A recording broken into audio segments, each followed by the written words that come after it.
Pemirsa, diketahui hingga kini di Sulawesi Utara masih terjadi kelangkaan solar yang menyebabkan antrian panjang di SPBU.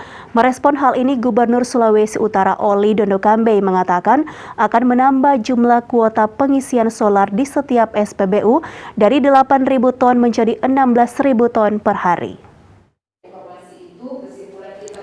Kelangkaan BBM jenis solar pernah dibahas dalam rapat dengar pendapat bersama pimpinan DPRD Sulut, pihak Pertamina, dan Hiswana Migas pada Oktober lalu. Namun hingga kini kelangkaan solar masih terjadi di Sulawesi Utara.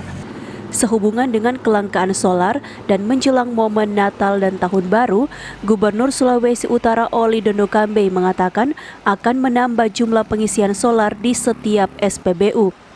Yang awalnya SPBU hanya menyediakan penyaluran solar 8.000 ton, kedepannya akan ditambahkan menjadi 16 ton penyaluran solar dalam setiap harinya di masing-masing SPBU.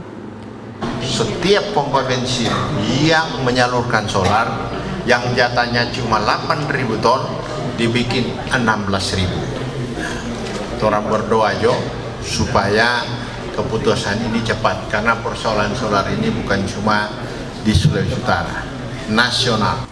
Gubernur Oli menambahkan bahwa kelangkaan solar bukan saja dialami oleh Provinsi Sulawesi Utara, melainkan di provinsi lain pun demikian, yang artinya kelangkaan solar terjadi secara nasional.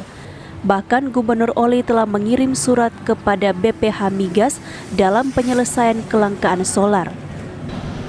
Usulan dari Asosiasi Pemilik SPBU memohon menambah kuota BBM bersubsidi jenis biosolar.